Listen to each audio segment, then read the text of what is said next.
her name meant heavenly or divine.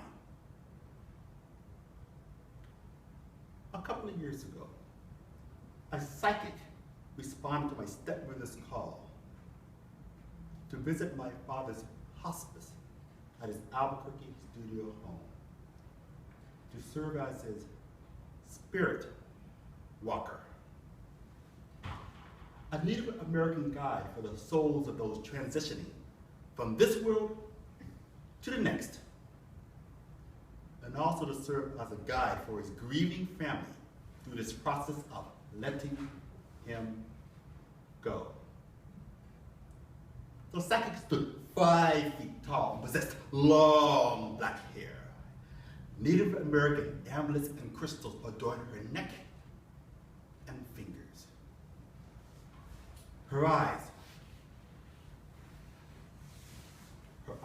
reflected the shell-shocked brilliance of a soldier who has seen things no one should see. Before my father's voice faded to a whisper and then silence, he slurred that he observed light sparkle at the foot of his hospice bed. I did not see those lights, but the psychic diagnosed what my father saw. Those lights are Fred's ancestral grandmothers going back in time to Africa. I see them. They surround his bed. I hear them. They whisper his name. I understand their languages. They tell him everything is going to be all right. They tell him to leave this world and join them in the next. I sheltered my father's empty bedroom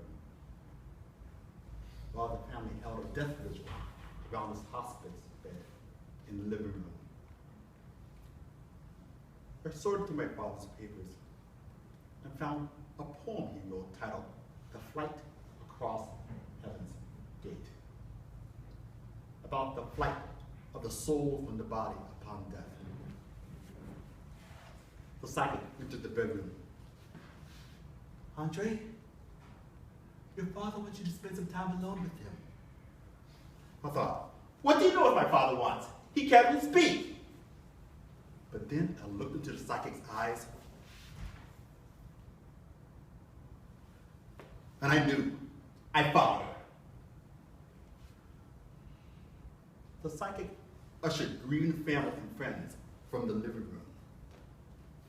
I thought, where are you going? You leave me alone with my father? I thought you were supposed to help me. But the psychic closed the French doors behind her. I turned and faced the man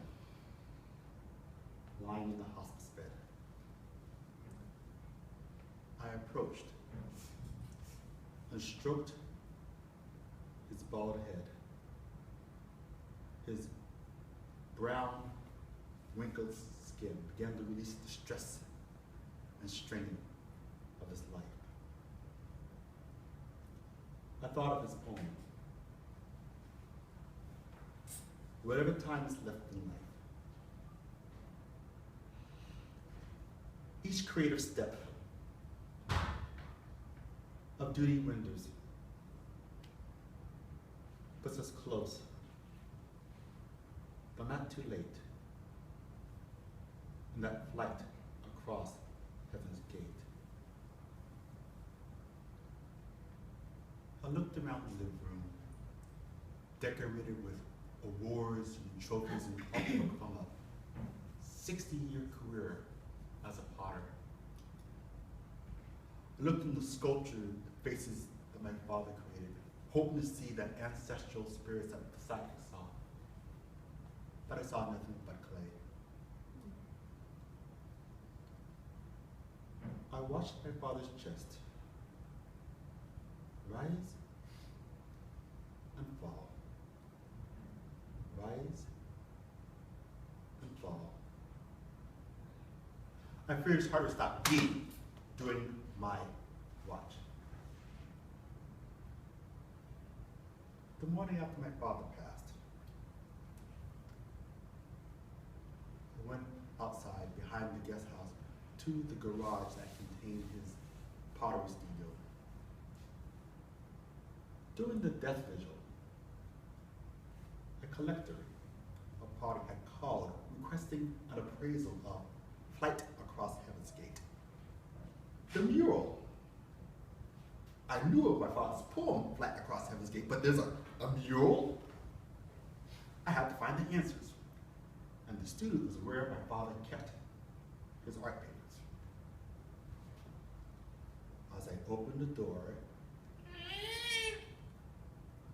I saw hundreds of migrating miller moths fluttered and swarmed around the studio, battering the windows with their wings. Those moths were not here yesterday.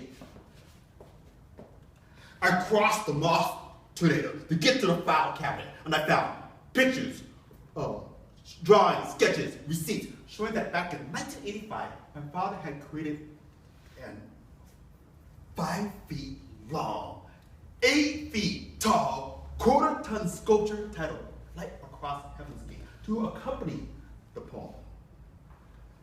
The mural depicted the human soul released from the body in the form as a giant white bird rising above the southwest desert towards heaven. My father had hoped this mammoth mural would take him places as a potter, but it only went as far as Jersey.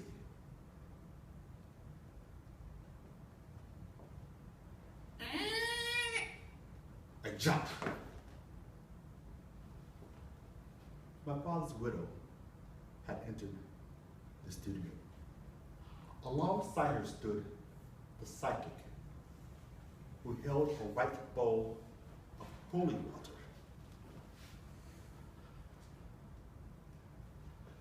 The widow apologized. Andre, I'm sorry to interrupt your research, but we need you to leave. Moths continued to swarm around the studio and battered the windows with their wings.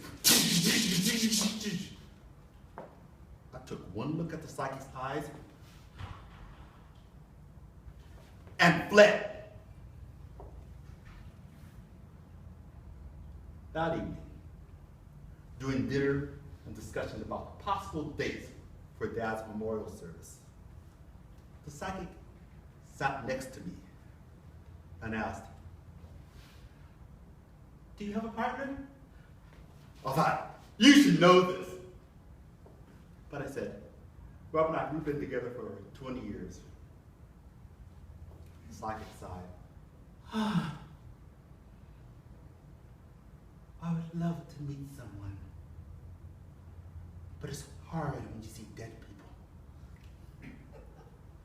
Sometimes I like the dead people better than the living.